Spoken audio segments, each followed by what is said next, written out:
오송 지하차도 침수 사고와 관련해 검찰이 충북경찰과 소방, 청주시와 행복청까지 관계기관 10곳에 대한 전방위 압수수색에 들어갔습니다. 국무조정실은 중대한 직무유기 혐의가 발견됐다며 충청북도와 행복청 등을 추가로 수사 의뢰했습니다. 서울 신림동 흉기 난동 사건 당시 영상을 최초로 SNS에 유출한 사람이 경찰에 입건됐습니다. 경찰은 영상 10여 개를 삭제 조치하고 피의자에 대한 신상공개위원회를 모레 열기로 했습니다. 정체불명의 우편물 신고가 전국에서 2,000건 넘게 접수된 가운데 위험물질이 검출된 사례는 없는 걸로 나타났습니다. 정부는 우편물이 타이완을 거쳐 중국으로부터 온 것으로 보고 공관을 통해 사실관계 확인을 요청했습니다.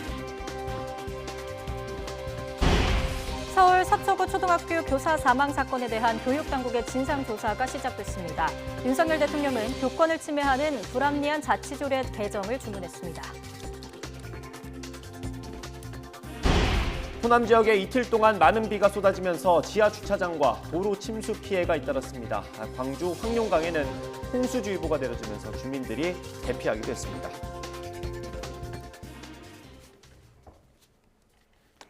뉴스 애니쇼 2부 이어갑니다.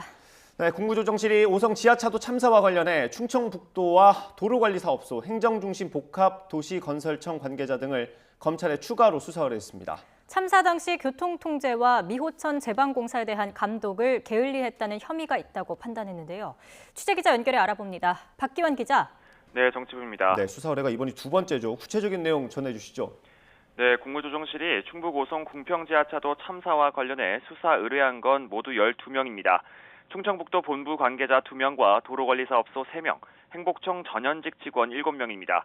국무조정실은 오송 참사 원인에 대한 감찰을 진행하던 중 이들에게 중대한 직무유기 혐의가 발견됐다고 밝혔습니다. 국무조정실 관계자는 YTN과 통화해서 충북도청과 도로관리사업소 모두 아침 7시쯤 미호강 수위가 도로 통제 기준에 도달했음에도 제때 모니터링하지 않고 통제도 하지 않은 것으로 파악됐다고 말했습니다. 또 행복청의 경우 미호강 임시 제방 공사와 관련해 시공사가 높이나 크기 등 임시 제방 설치 계획을 지키지 않았고 행복청이 이를 제대로 감독하지 않은 책임이 있다고 지적했습니다. 앞서 충청북도와 행복청 모두 교통통제와 관리감독의 의무를 다했다며 책임을 부인해 왔는데요. 공이 검찰로 넘어간 만큼 이후 구체적인 혐의가 드러날지는 조금 더 지켜봐야 할 것으로 보입니다. 국토실은 앞서 지난 21일에는 경찰관 6명을 수사 의뢰했습니다. 112 신고 사건 처리 과정에서 과오를 범했고 사고 발생 뒤 총리실에 허위 보고를 했다는 거였습니다. 국무조정실은 지난 17일부터 모든 관련 기관에 대한 감찰을 진행하고 있는 만큼 추가 수사 의뢰 가능성도 남아있는데요. 이르면 이번 주 감찰이 마무리될 것으로 예상되는 가운데 어디까지 참사 원인과 책임이 드러날지 주목되고 있습니다. 지금까지 정치부에서 YTN 박기환입니다. 네, 앞서 한 차례 수사 의뢰를 받았던 검찰은 강제 수사에 착수했습니다. 검찰은 오늘 충북경찰청과 충북도청, 청주시청, 행복도시청, 충북소방본부까지 모두 10곳에서 참사 당시 자료를 확보하고 있습니다. 사고 관할서인 청주 흥덕경찰서도 이번 압수수색 대상에 포함됐습니다. 충북경찰은 참사 발생 1시간 전 긴급 통제를 요청하는 112 신고를 받고도 적절한 조치를 하지 않고 국무조정실 감찰 과정에서도 이 같은 사실을 숨기려고 다른 현장에 출동한 것처럼 허위 보고를 한 혐의를 받고 있습니다. 검찰은 나머지 기관들 역시 참사 이전 위험 상황을 여러 차례 신고받고도 적절한 통제 조치를 하지 않은 정황이 있다고 보고 현재 수사를 벌이고 있습니다. 검찰의 수사를 받게 된 경찰은 참사 당시 현장 활동을 했던 순찰차 블랙박스를 공개했습니다. 순찰차는 한 대, 경찰관 3명이 고군분투하는 장면이 담겼는데요. 시간대별로 함께 보겠습니다.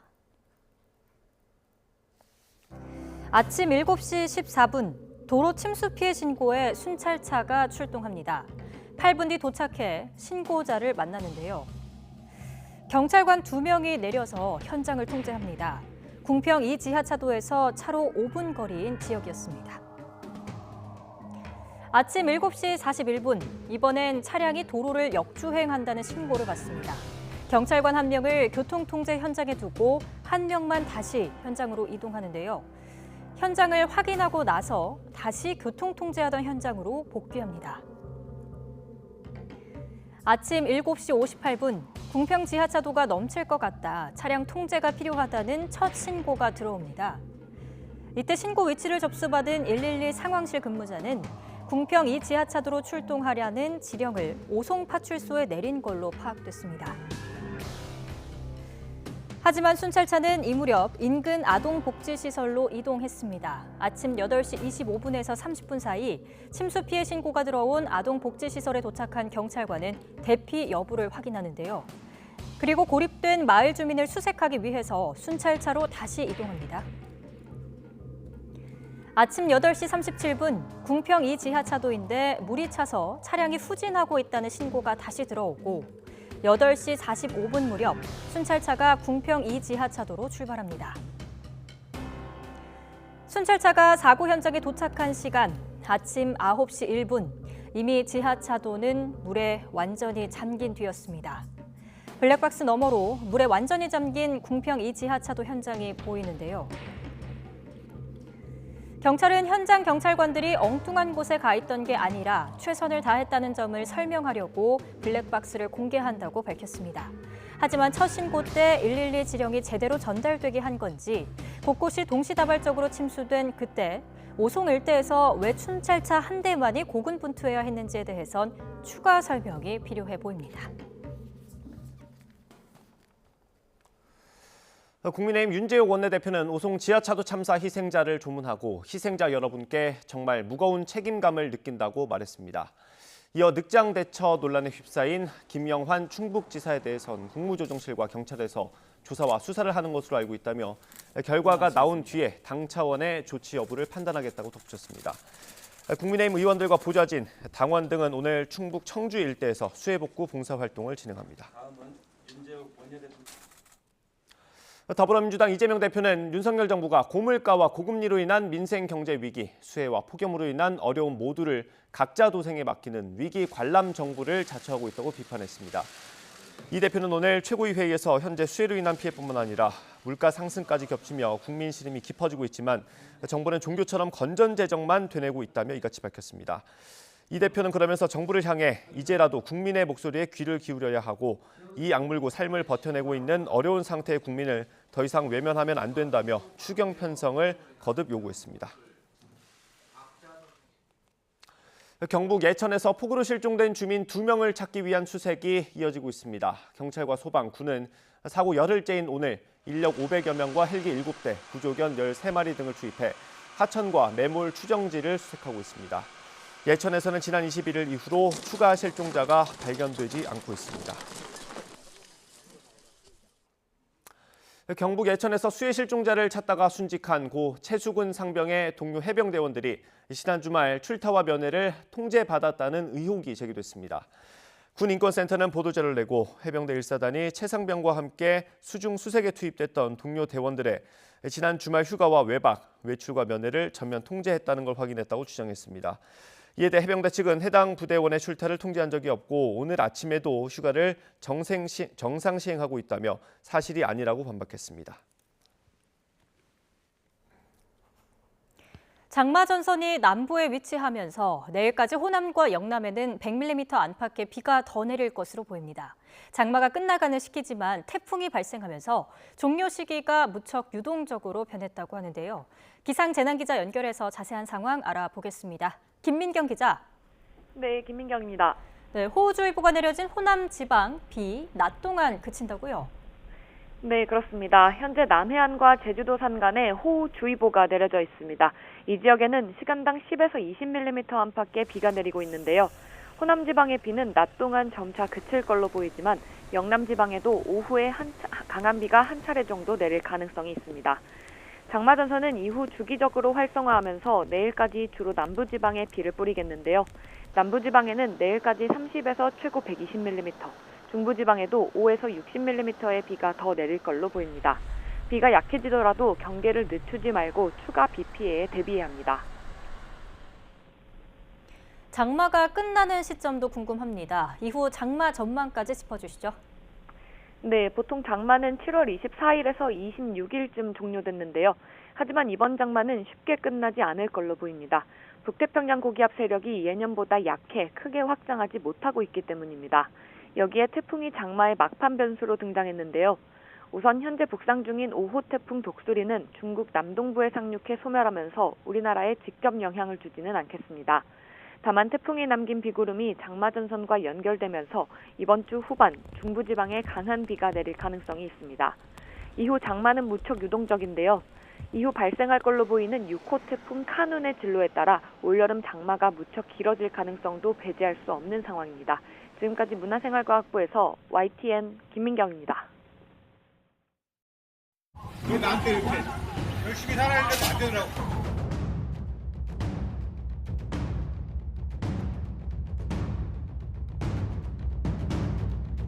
예전부터 너무 안 좋은 상황에 있었던 게 제가 너무 잘못한 일인 것 같습니다.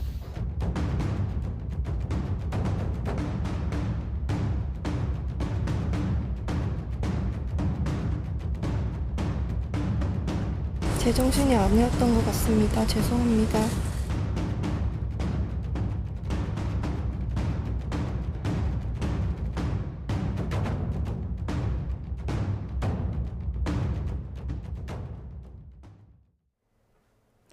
서울 신림동에서 무차별적으로 흉기를 휘둘러 4명을 숨지거나 다치게 한 30대 피의자 조모 씨가 구속됐습니다. 조 씨는 너무 힘들어 범행을 저질렀다며 자신은 쓸모없는 사람이라고 말했는데요. 임영준 기자가 취재했습니다. 검은 모자를 푹 눌러 쓴 남성이 구속영장 실질 심사를 받기 위해 법원으로 들어갑니다. 대낮 서울 신림동에서 무차별적으로 흉기를 휘둘러 1명을 살해하고 3명을 다치게 한 혐의를 받는 30대 남성 조모 씨입니다. 조 씨는 심사에 앞서 취재진에게 너무 힘들어 범행을 저질렀다면서 반성한다고 말했습니다. 예전부터 너무 안 좋은 상황에 있었던 게 제가 너무 잘못한 일인 것 같습니다. 어떤 안 좋은 상황인지 한번 말해주세요. 아니 저는 그냥 쓸모없는 사람 죄송합니다. 법원은 조 씨가 도주할 우려가 있다면서 구속영장을 발부했습니다. 앞서 조 씨는 경찰 조사에서 자신이 불행한 만큼 다른 사람들도 불행하게 만들고 싶었다고 진술했습니다. 일면식도 없는 피해자들을 상대로 이른바 묻지마 범행을 벌인 정황이 드러난 겁니다. 왜 나한테 이렇게 열심히 살아야 되는데 안 되더라고. 이런 가운데 참극이 일어난 장소에는 피해자를 추모하는 공간이 마련돼 시민들의 발길이 이어졌습니다. 어떻게 대낮 2시에 이런 서울 한복판에서 이런 일이 일어난지 저는 그래갖고 막 비도 오고 그래서 막 많이 울었어요. 잠도 못 자고. 경찰은 조 씨를 상대로 사이코패스 검사를 진행해 반사회적 성향이 있는지 확인하고 범행 동기도 더 자세히 조사할 계획입니다. 또 인근 건물 CCTV에 찍힌 범행 당시 상황이 온라인에 퍼지고 있다며 영상을 유포하는 행위에 대해서는 수사에 착수하겠다고 밝혔습니다. YTN 임영준입니다.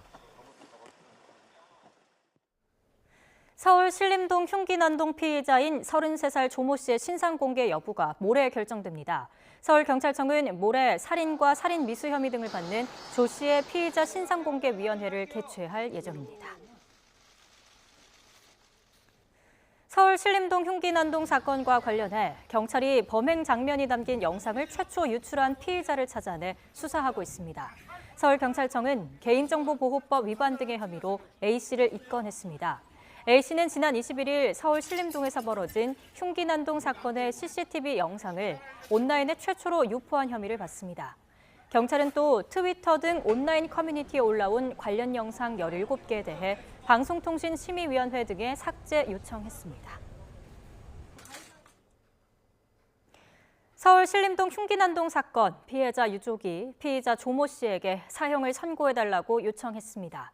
피해자의 사촌형 김모 씨는 어제 국회 국민동의청원에 악마 같은 피의자는 착하고 불쌍한 제 동생을 처음 눈에 띄었다는 이유로 무참히 죽였다며 가장 엄중한 벌인 사형을 선고해달라고 청원했습니다.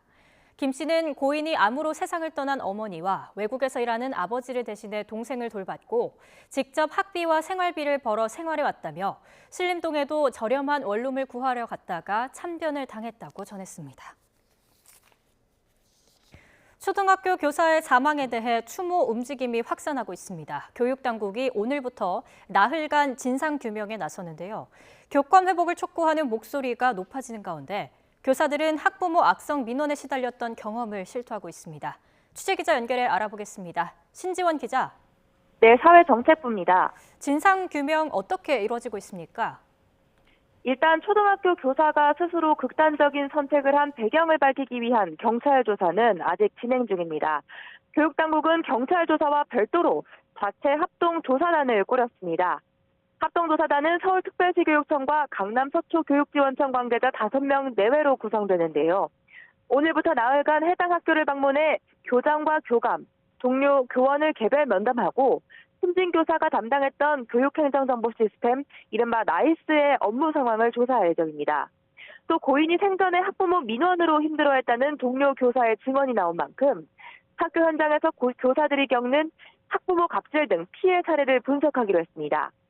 교육부는 교권 확립과 교원 보호를 위해 최선을 다하겠다는 입장인데 이주호 사회부총리 겸 교육부 장관은 지난주 한국교원단체 총연합회를 만나 학생 인권에 대한 지나친 강조로 교실이 붕괴되지 않도록 하겠다며 학생 인권조례 개선을 검토하겠다고 밝혔습니다.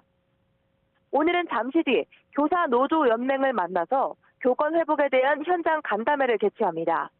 서울시 교육청을 비롯한 전국 각 시도교육청에서도 기자회견을 열고 교원들의 교육 활동을 보호하기 위한 대책 마련에 나섭니다. 교사들이 직접 피해 사례를 제보하고 있다고요? 네, 그렇습니다. 경기교사노조는 지난 21일부터 인터넷에 공개 게시판을 만들었습니다. 교사들이 직접 경험한 학부모 갑질 사례를 제보받기 위해서인데요. 지난 21일 오전부터 오늘 오전 9시까지 1,200여 명이 참여했고 올라온 게시글만 1,600여 건이 넘습니다. 제보 내용에는 교사와 면담하던 학부모가 책상을 내리치면서 고성을 지르거나 교사를 못하게 만들겠다. 나는 학부모 운영위원이라 무기가 많다라며 협박하는 경우도 있었습니다. 경기교사노조는 공개 게시판에 올라온 사례를 토대로 교원 보호를 위한 대안을 검토해서 교육부에 전달하겠다는 입장입니다. 지금까지 사회정책부에서 전해드렸습니다.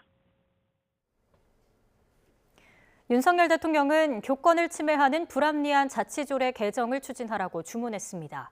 윤 대통령은 오늘 수석 비서관 회의에서 당과 지자체와 협의하라며 교권 강화와 관련한 교육부 고시 제정과 자치조례 개정을 지시했습니다. 윤 대통령은 우리 정부에서 교권 강화를 위해 국정과제로 채택 추진한 초중등교육법과 시행령 개정이 최근 마무리된 만큼 일선 현장의 구체적 가이드라인인 교육부 고시를 신속히 마련하라고 강조했습니다. 단기 일자리를 소개해주는 대표적인 플랫폼인 알바몬과 알바천국이 서로 짜고 서비스 가격을 올렸던 사실이 확인됐습니다. 공정거래위원회는 과징금 26억 원을 부과했습니다. 이승은 기자입니다. 알바몬과 알바천국은 단기 구인구직 온라인 플랫폼 시장을 양분하고 있습니다. 공정거래위원회가 적발한 두 회사 담합은 2018년 5월부터 이듬해 3월까지 이뤄졌습니다. 2018년 최저임금이 7,530원으로 역대 최고폭인 16.4% 올라서 아르바이트 시장이 위축되고 중소사업자 부담이 커지는 상황이었습니다. 공정위는 두 업체가 담합으로 서비스 가격을 인상하거나 유료 전환을 유도했다고 밝혔습니다. 무료 공고가 불가능한 업종을 확대하거나 무료 공고 기간과 건수를 줄이고 공고가 올라가기까지 사전 검수 시간을 연장하는 방법으로 유료 전환을 유도했습니다.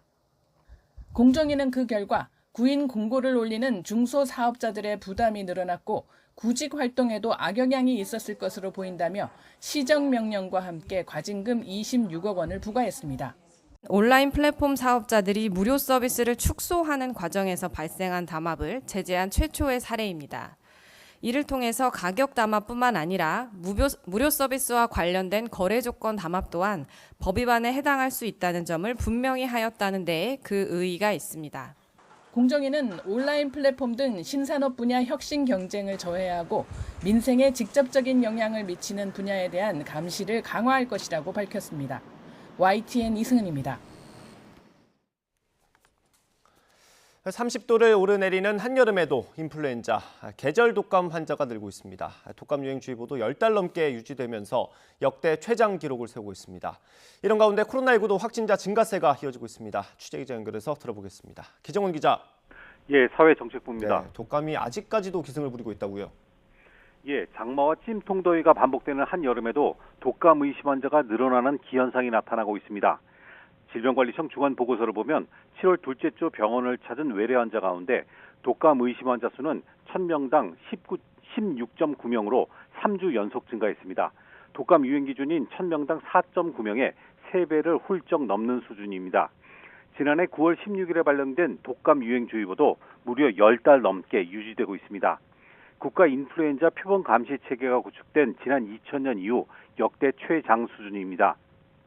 해마다 유행 기준이 다르긴 하지만 7월에도 독감 의심 환자 비율이 두 자릿수를 유지한 것은 이번이 처음입니다. 9월 이후에는 새로운 절기 유행 기준이 적용되기 때문에 8월 말까지 주의보가 해제되지 않으면 사실상 1년 내내 유행주의보 발효 상태로 기록되게 됩니다. 질병관리청은 병원체 표본 감시 결과 의심 환자가 모두 독감 환자는 아니었지만 예년과 비교해 여전히 높은 수준이라며 각별한 주의를 당부했습니다. 네, 많이 무뎌졌던 부분인데 코로나19 확진자도 늘고 있다고요? 그렇습니다. 지난주 발표 기준 코로나19 일평균 신규 확진자는 약 2만 8천 명 정도입니다. 6월 마지막 주에 증가세로 돌아선 뒤 3주 연속 증가하고 있습니다. 지난 11일엔 1월 말 이후 약 5달 반 만에 하루 신규 확진자가 3만 명을 넘기도 했습니다. 확산세 가늠자인 감염 재생산 지수도 1.16으로 3주 연속 1을 넘었습니다. 그러나 확진자 증가세에도 위중증 환자 수나 사망자 수는 크게 늘지는 않고 있습니다. 위중증 환자 수는 5달 넘게 하루 평균 100명대이고 일평균 사망자 수도 한 자릿수에 머물고 있습니다. 방역당국도 주간 치명률이 최근 0.03%까지 떨어지는 등 위험도가 높아진 게 아니라며 방역조치 완화는 예정대로 추진한다는 입장입니다. 정부는 코로나19 감염병 등급을 2급에서 4급으로 조정하는 로드맵 2단계를 준비하고 있는데요. 지난주 감염병의 예방 및 관리에 관한 법률 개정안이 국회 본회의를 통과하면서 질병청장이 4급 감염병을 유연하게 지정할 수 있는 법적 기반이 마련됐습니다. 정부는 개정안이 공표되면 고시 개정을 서둘러 로드맵 2단계를 조속히 시행한다는 방침입니다. 질병관리청은 오늘 브리핑에서 최근의 유행 상황과 양성자 조사 감시 체계 준비 상황 등을 종합적으로 고려하고 전문가 자문을 거쳐 2단계 시행 일정을 확정하겠다고 밝혔습니다. 지금까지 사회정책부에서 YTN 기정훈입니다. 쉼포족이라는 말 들어보셨나요? 쉼을 포기하는 사람을 뜻하는 신조어입니다. 휴가 대신 일을 선택하는 직장인들이 많아지면서 특히 널리 쓰이고 있는데요. 1년 중 가장 휴가를 많이 떠난다는 7월 말 8월 초인데도 이런 실태를 반영하는 듯한 설문조사 결과가 나왔습니다. 올해 여름 휴가 계획이 있다는 응답자가 절반도 채 안 된다는 조사입니다. 43.9%에 불과한 직장인들만 올해 여름 휴가 계획을 세웠다고 답했고요.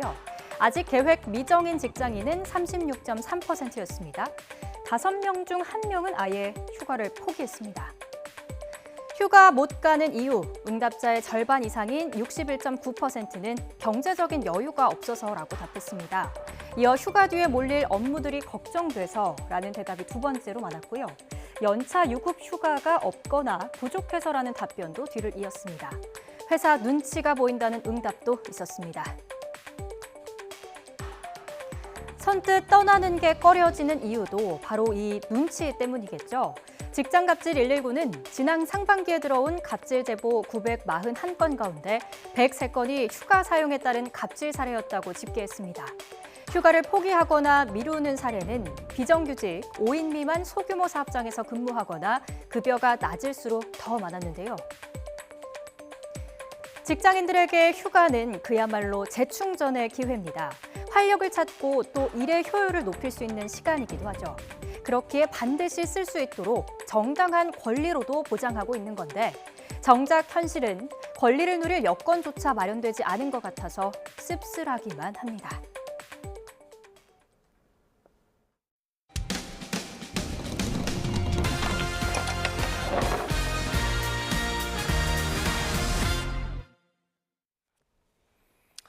네, 얼마 전에 상가 주차장 입구를 승용차로 일주일 동안이나 막고 있었던 이른바 길막 사건 기억하실 겁니다. 관리비를 둘러싼 다툼이 그 발단이었는데 서울에서도 비슷한 갈등으로 애꿎은 주민들이 피해를 보고 있습니다. 벌써 넉 달째 10층이 넘는 집까지 계단으로 다니는 상황이라고 합니다. 무슨 사연인지 임혜진 기자가 취재했습니다. 서울 영등포구에 있는 15층짜리 주상복합 건물입니다. 가만히 있어도 땀이 나는 한여름에 비상계단을 오르내립니다. 바로 건물 12층부터 14층 사이에 사는 오피스텔 주민들입니다. 주민들은 벌써 넉 달째 엘리베이터를 타고 집까지 바로 가지 못해 이렇게 계단을 통해야 합니다. 오피스텔까지 갈 수 있는 엘리베이터 운행이 멈췄기 때문입니다.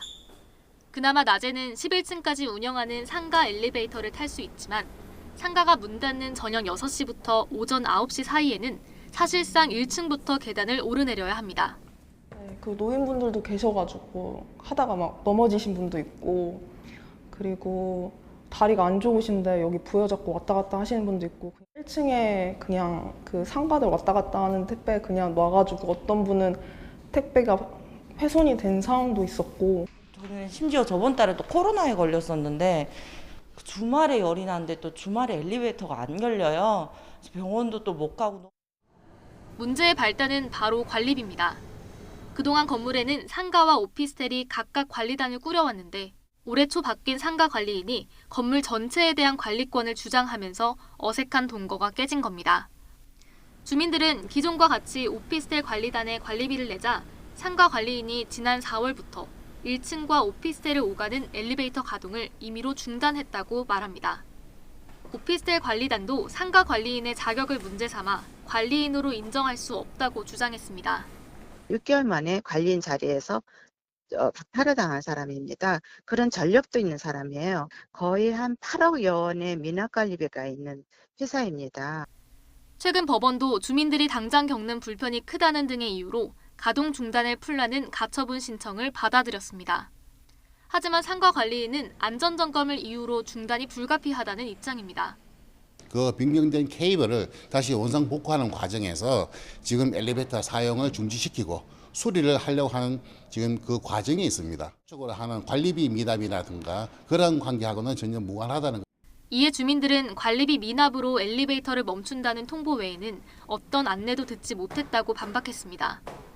이미 경찰 고소도 여러 접수돼 있지만 오피스텔 관리권을 둘러싼 상가 관리인과 오피스텔 관리단의 민사소송이 진행 중이라 공권력도 섣불리 개입하기 부담스러운 상황. 앞서 최근 인천에서 벌어진 주차장 알박기도 건물에서 관리단 사이의 관리비 다툼이 화근이 되는 등 갈등의 불씨는 곳곳에 잠재해 있습니다. 좀처럼 해결의 실마리가 보이지 않는 가운데 피해는 오롯이 애꿎은 주민들의 몫으로 남았습니다. YTN 임혜진입니다. 한 인력사무소가 20년째 쓰던 전화번호를 KT가 실수로 끊어버리면서 수천만 원의 피해를 봤습니다.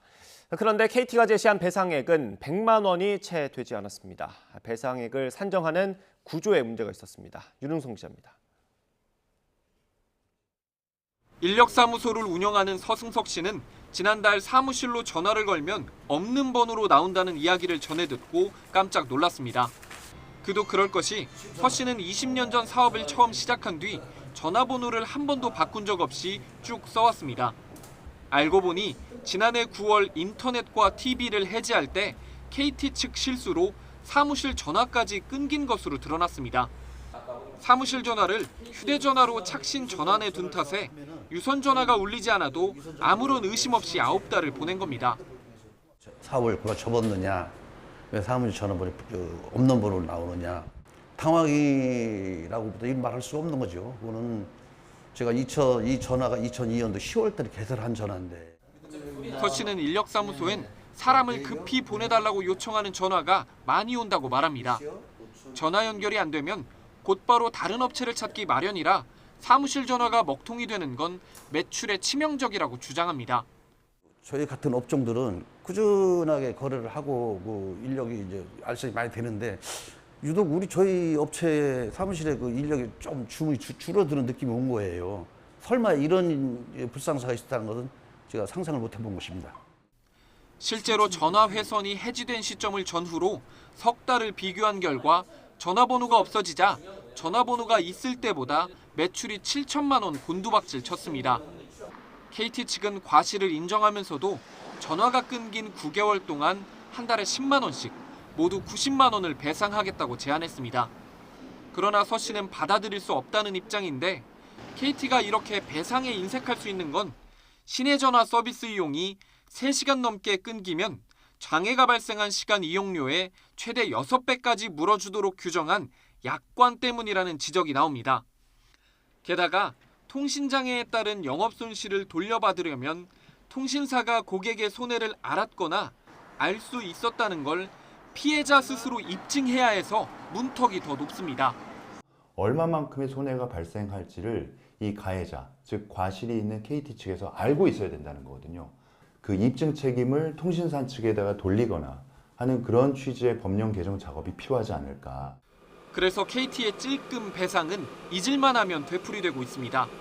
지난 2018년 아현지사 통신구 화재로 서울과 경기 고양에서 통신대란이 벌어졌을 때도 KT는 소상공인들에게 애초 몇만 원씩만 배상하겠다고 했다가 비판이 쏟아지자 배상액을 수십만 원으로 올렸습니다. YTN 윤웅성입니다.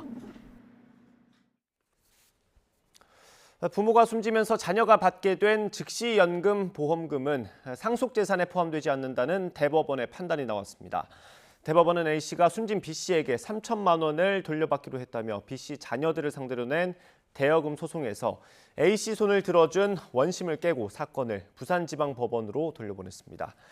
대법원은 A씨가 채무 변제 근거로 지목한 상속형 즉시연금 보험금은 사망보험금에 해당하고 이는 원칙적으로 상속재산이 아니라 상속인들의 고유한 재산으로 취급한다고 판단했습니다.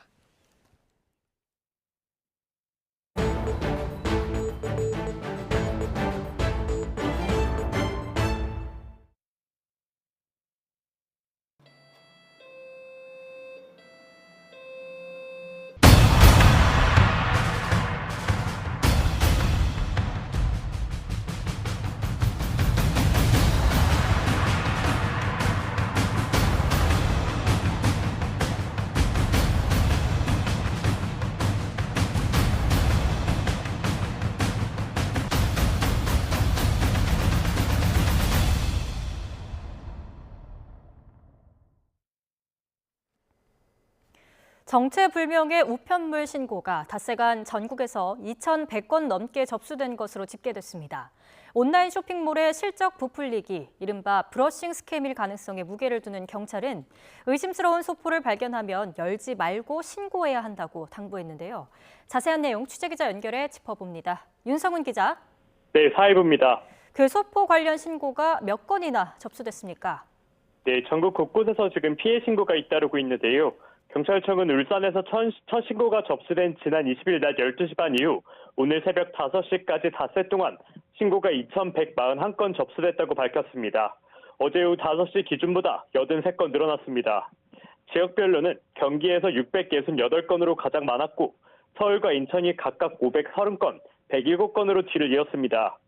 신고된 우편물 가운데 679건이 전국 경찰서에서 수거해 수사하고 있고 나머지 1,462건은 오인 신고로 확인되거나 상담 등을 통해 종결됐습니다.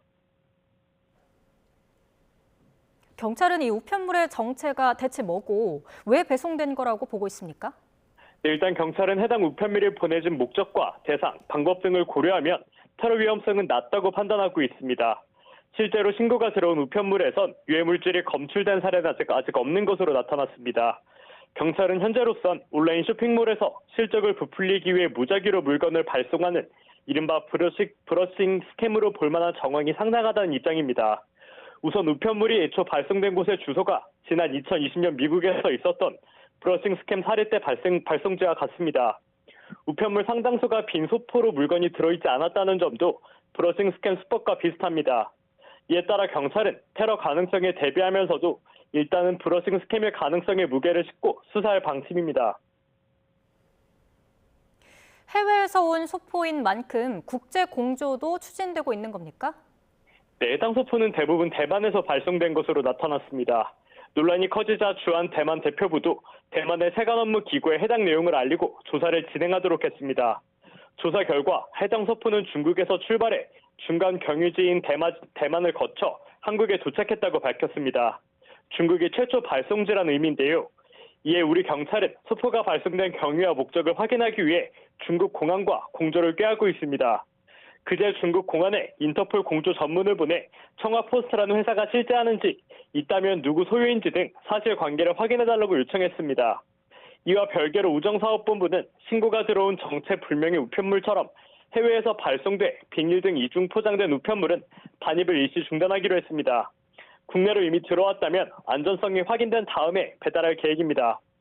관세청도 지난 21일부터 국제우편물과 특성 물품에 대한 긴급 통관 절차를 강화하고 발신자나 발송지 정보가 신고가 들어온 사례와 유사할 경우엔 통관을 보류하기로 했습니다.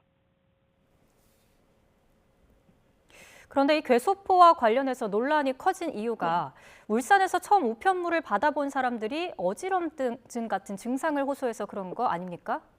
네, 그렇습니다. 지난 20일 낮 12시 반쯤 울산에 있는 장애인 복지시설로 노란색 비닐봉지에 담긴 소포가 배달된 게 정체불명 우편물과 관련된 최초 신고인데요. 당시 시설 관계자 3명이 소포를 연 뒤 어지럼증을 호소하면서 독극물 테러 우려가 커졌습니다. 그러나 국방과학연구소에서 검사를 진행한 결과 해당 우편물에서 유해물질은 검출되지 않았습니다. 최초 신고자들이 다른 원인 탓에 어지럼증을 느꼈을 수 있다는 건데요. 다만 경찰은 구체적인 성분을 알아내기 위해 국립과학수사연구원에 의뢰했습니다. 때문에 국과서의 성분 분석 결과까지 지켜봐야 정확한 원인을 파악할 수 있을 것으로 보입니다. 네, 우리 집으로, 우리 회사로 정체불명의 우편물 받았다면 어떻게 대처해야 하는지 알려주시죠. 네, 경찰은 수상한 우편물을 받았다면 절대로 열어보지 말고 즉시 신고해달라고 강조합니다. 특히 주문한 적이 없거나 비닐 등으로 이중 포장돼 해외에서 발송된 우편물은 더 주의해서 취급해야 한다고 당부합니다. 신고를 받으면 경찰과 소방 등 유관기관이 출동해 소포의 위험성 여부를 1차로 검사합니다. 오인 신고가 아니라고 판단되면 해당 소포를 가져가서 수사를 진행하게 됩니다. 지금까지는 괴소포가 브러싱 스캠일 거라는 데 무게가 실리고 있지만 혹시 모를 가능성에 대비해 소포를 개봉하지 말고 신고해야 한다는 점 잊지 말아주시기 바랍니다. 지금까지 사회부에서 전해드렸습니다. 중국 동북부 헤이룽 장성의 한 중학교 체육관 지붕이 무너져 11명이 숨지고 4명이 중상을 입었습니다. 사고 당시 체육관 안에는 여자 배구팀 선수와 코치 등 19명이 운동 중이었고 자력으로 탈출한 4명을 뺀 15명이 무너진 건물 더미 안에 갇혔습니다. 공안당국은 체육관 옆 공사장에서 건축 자재를 체육관 지붕에 쌓아뒀다가 사고로 이어진 걸로 보고 시공 책임자를 체포해 조사하고 있습니다.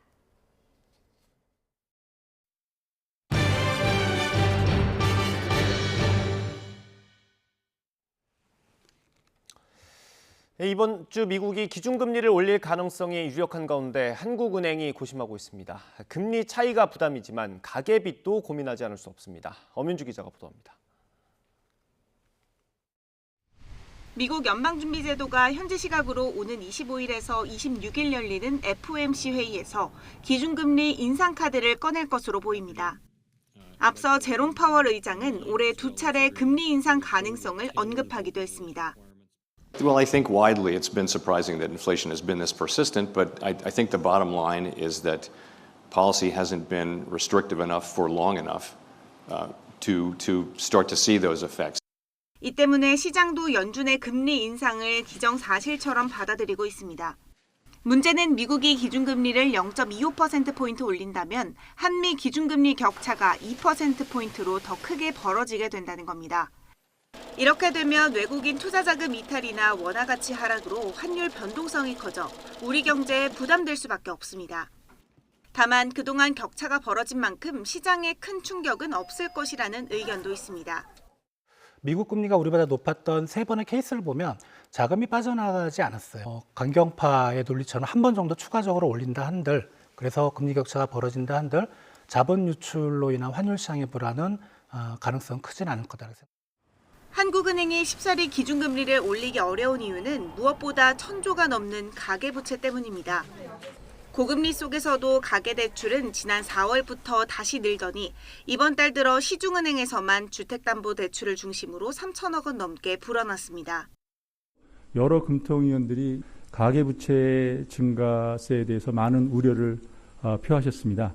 또 예상 밖으로 더 크게 늘어난다면 금리뿐만 아니라 거시건전성 규제를 다시 강화한다든지.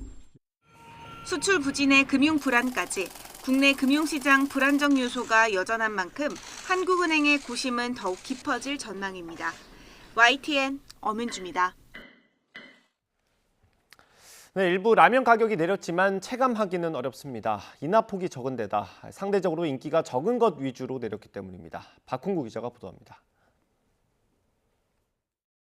국내 라면 4사는 이번 달부터 일부 제품의 가격을 4에서 5% 정도 내렸습니다. 하지만 소비자들은 가격 인하를 거의 느끼지 못하고 있습니다. 느끼지 못해요. 솔직히 뭐 내렸다고 하는데 내린 거나 실질적으로 여기 와서 그 행사할 때 가격이나 뭐 거의 비슷한 것 같아요. 전에도 한번 올랐다가 내렸잖아요. 근데 그렇게 체감은 못 느끼겠어요. 인기 제품의 가격이 내리지 않았기 때문입니다. 농심 신라면만 가격을 내렸을 뿐 오뚜기 진라면, 삼양식품의 불닭볶음면, 팔도의 비빔면은 가격 인하 대상에 포함되지 않았습니다. 회사별로 이들 대표 제품의 매출 비중은 40에서 65%에 달할 정도로 소비자들이 많이 찾는 제품인데 가격을 내리지 않은 것입니다. 여기에다 인하폭도 4에서 5%에 그쳐 가격을 올릴 때와 비교하면 절반 수준입니다. 최근 한 리서치 전문 회사가 성인 남녀 4,200여 명을 대상으로 조사한 결과 71%가 라면 가격이 많이 올랐다고 답해 가격 인하에 따른 소비자 체감도가 어느 정도인지를 보여줬습니다. 업체들이 정부의 요구에 마지못해 응하다 보니 보여주기식으로 생색만 내는데 그친 것이란 지적이 나옵니다. 일종의 그 생색내기식으로 가격을 낮춘 업체들도 분명히 있었던 것 같아요. 그러다 보니까 그런 업체들 같은 경우는 이제 잘 안 팔리는 그 제품들을 대상으로 해서 가격을 낮췄다 이런 동참하는 분위기. 정부가 고물가에 지친 국민의 불만을 낮추기 위해 개별 기업의 가격 인하를 압박하는 것은 바람직하지 않다는 지적도 있습니다. 하지만 국민의 먹거리를 책임지는 대기업으로서 사회적 책임을 다해야 한다는 목소리도 있습니다. 정부가 요구하기 전에 대표 제품의 가격을 큰 폭으로 낮췄더라면 장기적으로 오히려 남는 장사가 되지 않았을까 하는 아쉬움이 남습니다. YTN 박홍구입니다. 최근 집중호우로 인한 농경지 침수 피해로 농산물 가격이 급등한 가운데 정부가 소비자 물가 부담 완화를 위한 할인 지원 품목을 10개로 늘리기로 했습니다. 농림축산식품부는 기존 할인 지원 농축산물에 감자와 대파, 오이, 애호박, 토마토를 추가할 예정이라고 밝혔습니다. 적용 기간은 이번 주 목요일인 오는 27일부터 다음 달 2일까지입니다. 러시아가 우크라이나의 곡물 수출 중심지인 남부 항구 도시 오데사에 대한 집중 공세를 이어가고 있습니다. 200년이 넘는 역사를 지닌 성당도 크게 파손됐는데 러시아 푸틴 대통령은 우크라이나의 대반격은 실패했다고 규정했습니다. 이만수 기자입니다. 우크라이나의 곡물 수출항 오데사에 있는 성당 지붕이 뻥 뚫렸습니다. 지난 1809년 지어져 200년이 넘는 역사를 자랑하는 정교회 성당이 러시아의 공격을 받은 겁니다. 러시아가 연일 미사일 공습을 거부하며 사상자도 속출했습니다. Мы посещали этот храм. Тут чудесное духовенство. Просто надо людям перестать быть такими жестокими. 크림대교 공격에 대한 보복을 명분으로 러시아는 우크라이나 곳곳을 때리고 있습니다. 부쩍 공세를 강화하고 있는 푸틴 대통령은 루카셴코 벨라루스 대통령을 만나 우크라이나의 반격은 실패했다며 자신감을 보였습니다.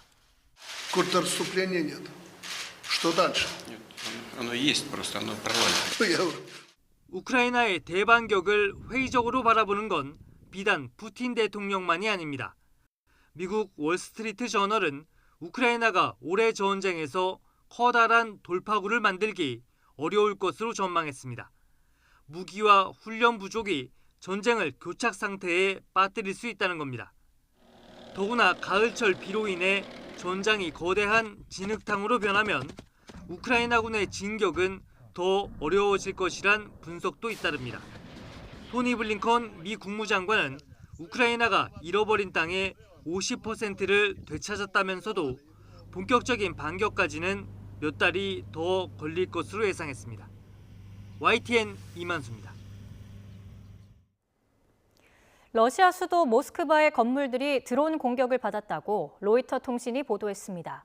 보도에 따르면 세르게이 소비아닌 모스크바 시장은 텔레그램에 올린 메시지에서 현지 시간 24일 오전 4시쯤 모스크바의 비거주용 건물 2채가 드론 공격을 받았다고 밝혔습니다. 소비아닌 시장은 심각한 피해나 부상자가 없다고 말했습니다. 장마전선이 남쪽으로 이동하면서 현재 서울은 보시는 것처럼 비가 소강 상태를 보이고 있습니다. 하지만 남부지방은 여전히 장마전선의 영향을 받고 있는데요. 특히 호우주의보가 발령 중인 남해안 지역에서는 시간당 20에서 30mm의 강한 비가 집중되고 있습니다. 추가적인 피해가 발생하지 않도록 계속해서 주의를 기울여 주시기 바랍니다. 자세한 레이더 화면부터 살펴보겠습니다. 현재 내륙 지방은 비가 대부분 소강 상태를 보이고 있지만 남해안 지역을 중심으로는 여전히 붉은색의 강한 비구름이 자리 잡고 있는데요. 내일까지 남부 지방은 이렇게 비가 강해졌다 약해지기를 반복하겠습니다. 예상되는 비의 양은 남부 지방에 최고 120mm, 수도권과 강원도는 5에서 60mm의 비가 더 내리겠습니다. 이후 날씨는 제5호 태풍 독수리가 변수가 될 것으로 보입니다. 우리나라에 직접적인 영향을 주지는 않겠지만 태풍이 남긴 수증기가 장마전선과 연결되면서 주 후반에도 비가 내릴 가능성이 있으니까요. 앞으로 발표되는 기상 정보를 잘 확인해 주시기 바랍니다. 최근 강하고 많은 비가 자주 내리면서 이미 지반이 무척 약해져 있습니다. 산사태나 저지대 침수 등 추가 피해가 발생하지 않도록 각별히 주의해 주시기 바랍니다. 지금까지 서울 상암동 야외 스튜디오에서 YTN 윤수빈입니다. 이상으로 뉴스 앤 이슈 마치겠습니다. 잠시 뒤에 더 뉴스가 방송됩니다. 시청해주신 여러분 고맙습니다.